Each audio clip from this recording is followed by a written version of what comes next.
With that, let's start our speaker presentations now. Lev Gonick is going to be first up tonight. It's my pleasure to introduce him. Known Lev for a number of years. He's been involved with Neosa off and on for a long time. He's the CIO at Case Western Reserve University. He's the founder of OneCommunity, chairman emeritus of the organization, still on the board. He's been recognized over and over again. He was recognized by Computer World as a premier 100 IT leader, by CIO Magazine, the CIO 100 Group, by Neosa for kind of a Lifetime Achievement Award in IT in Northeast Ohio a few years ago. And he and Case Western Reserve have been awarded 2 Computer World laureates for the innovation work associated with Cleveland 2.0 and OneCommunity. Please join me in welcoming Lev Gonick. Thanks, Brett. Thanks for all of you being here, and then thanks to all the students who are checking in tonight. I'm going to see if I can share some developments that are going on in the world of broadband. Yesterday I had the pleasure of sharing much of this with some folks at the White House Office of Science and Technology who were interested in next generation broadband and what we were doing here in Cleveland, Ohio. And tonight I get to share it with the home crowd. So what's next? This is a conversation around broadband technologies. What's coming next? I think certainly 10 years ago when I came to Cleveland, I spoke about gigabit or bust. The result of that is the nation's largest community network infrastructure called OneCommunity. Now we're on to what we think is the next stage in that activity, which is the nation's most ambitious gigabit fiber to the home initiative. We think it has a huge propositional value here in Northeast Ohio, and the good news is some other folks in other places think the same thing. So what's coming next? For the last 40 years, we've really been working through the challenges associated with global networking that have really wrapped us both in this community and around the world together. We've got a whole bunch of issues now that we're all connected that affords us a chance to really ask the question, what can we do next? We've got all kinds of challenges in science, big questions that are literally in front of the entire scientific community and trying to understand and how to leverage the network to predict scientific outcomes, whether those are natural disasters like the unfortunate situations in Alabama or in tsunamis elsewhere in the world, or just a lot of rain here in Cleveland, trying to figure out how to take care of that. We've got also obviously a whole range of innovation opportunities to try to build at-scale experiments that leverage the network. And obviously, as the network grows, we've got all kinds of challenges. Spent the lunch hour with the Cleveland Metropolitan Schools District, who are still overwhelmingly concerned about issues associated with what's good for our kids in their online experience. So there is a new network that's being built around the nation, and here in Cleveland, we're in the middle of all of that activity. It's the next generation network known as Genie. I think most everyone will have heard of the internet or an internet 2. Most of you probably haven't heard of Genie, so this is the news for the day. It is actually a lab that is being set up with support from the National Science Foundation at 14 universities and cities. Cleveland is one of those cities, and Case Western Reserve University is one of those universities. And really it is a transformational network infrastructure, because instead of a network infrastructure defined on basically taking one transportation layer and transporting one kind of service, for example, you know that the single largest bandwidth consumer today in the United States is Netflix. That consumes all of, 27% of the US broadband availability. It's amazing. 52% of all of the broadband in this country is consumed by video, more than half of that by Netflix already. That's a problem when you've only got basically one pipe to run through the entire country. And so what we've done together as a scientific community is developed a virtualization strategy for the network. So a lot of you are in the IT space, have heard of virtualizing your servers and maybe your data centers, and the latest and the greatest is a series of projects supported by the NSF among the computer science and engineering community, which is virtualizing the network so that you can actually create channels virtualized networks on a single network infrastructure, and actually program it so that you could actually have, if you wanted to as an end user, for Netflix, a chance to send you as much bandwidth as you wanted to as a proportion of your available internet connectivity.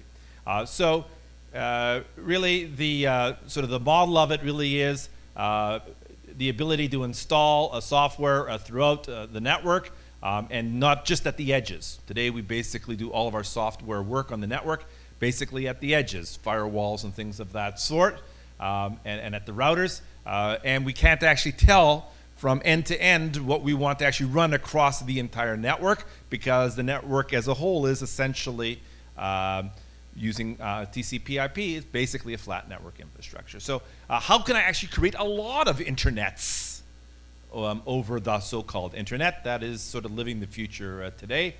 Here is some of the work that is going on. We are live along the way. So what's this have to do with sort of universities and the future here in Cleveland? And what are we doing about Genie here in Cleveland? So I'm here to give you the very short version of that. Most of the community sees Case Western Reserve and many other universities as simply that, a walled environment, too hard to penetrate, usually surrounded by a moat. Obviously, we do a lot of pomp and circumstance, but it's largely irrelevant to the university, the communities around the universities.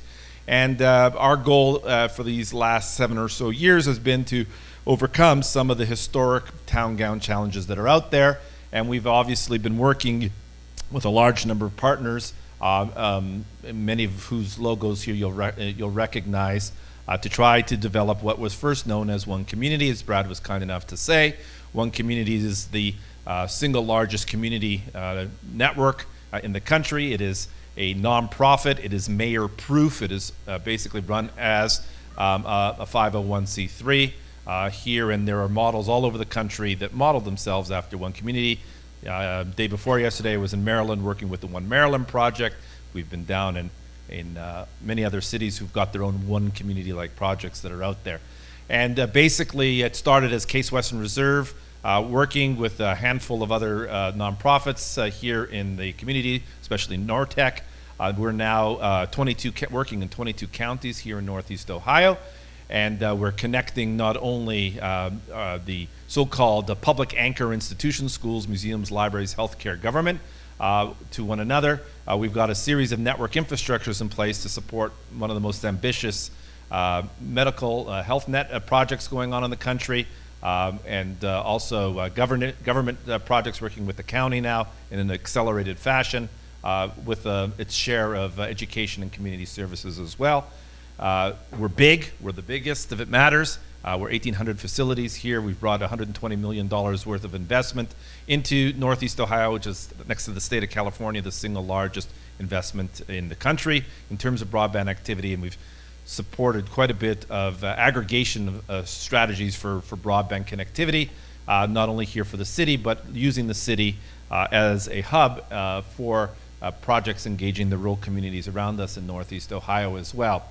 Which brings us to a commitment to continue to provide wireless. I hope you've noticed better wireless coverage around the city, certainly in University Circle, Akron, the airport. Those are all part of the OneCommunity layered connectivity stories along the around the region, and Case Western Reserve is very happy to be part of that effort to support connectivity. So what is coming next is actually local fiber, taking advantage of the Genie network, which is to say, we are trying now to produce the nation's first research program associated with bringing fiber at gigabit speeds to homes to try to attend to community priorities and research projects of the university, focused in on public safety, on energy management, on STEM education, and on health and wellness activities.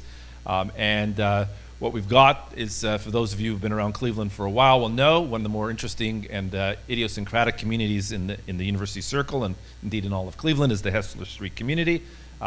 We've wired up, and with the help of a lot of technology partners, the first fully symmetrical gigabit fiber to the home community in the country, with lots and lots of bandwidth, with lots of interesting applications, with lots of devices inside the homes, and really now yesterday launched a program called US Ignite. You'll be seeing lots about it. With yesterday's launch was with the NSF and the White House, which is modeling across the country, hopefully 20 projects that begin to look like the Hessler Street program that we started here a year ago.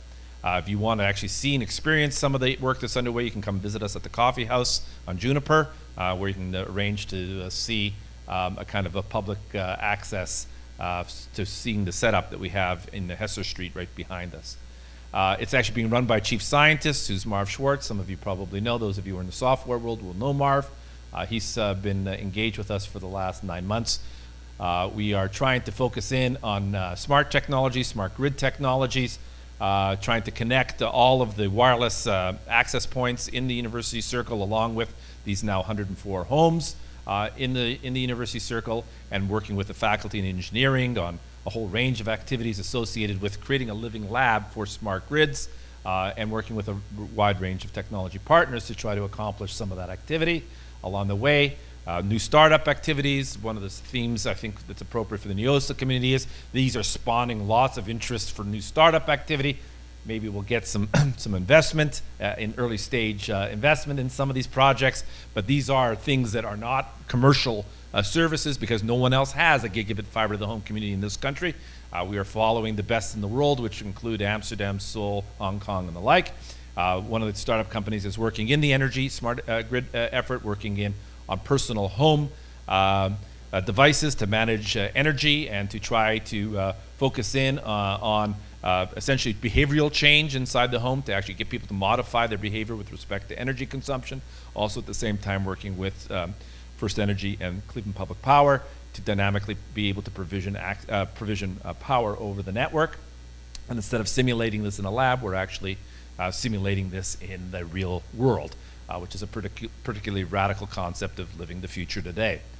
The guy who's a startup guy, if we had more time, I'd give you his whole story, but Dave Martin is two guys in a garage here in Cleveland who, after hearing us talk about the work that we were doing in the Case Connection Zone on Hessler Street, said, I've got a great idea I'd love to play with. He's now up and running. He now has a proof point for his other prospective customers around the country, which is Hessler in Case Western Reserve University's neighborhood. We're also working in on health and wellness with a range of folks trying to attend to a huge number of both wellness issues as well as chronic series of challenges associated with chronic health conditions in our own community here, a huge issue for our community, and certainly working with a range of partners in the wellness space, looking very much to putting devices into these homes with research projects that are being launched, focusing in on the devices that can talk to the house, and the house can talk to the internet, and through the internet to the EMR, to the electronic medical records that are going on, and that's essentially a direct web connect strategy that's underway in about a dozen of those 104 homes. Likewise, dealing with chronic disease management through a lot of video conferencing infrastructure and video consultation services with folks. And finally, a third project in the health space looking at environmental health in a funded project associated with creating new sensors for sniffing the quality of air quality particulates in the homes in the Hessler Street community as a prototype for new sensors for environmental sensing. Lots of examples here. This one is just a short simple demonstration on the porch bench of a woman who's actually sitting with her grandson with a pressure cuff on her hand, on her arm, and that the data from her vitals are actually being relayed to Dr. Sadler over at Metro, who's actually reviewing them and actually giving her dietary suggestions on modifying her diet, dealing with her type 2 diabetes.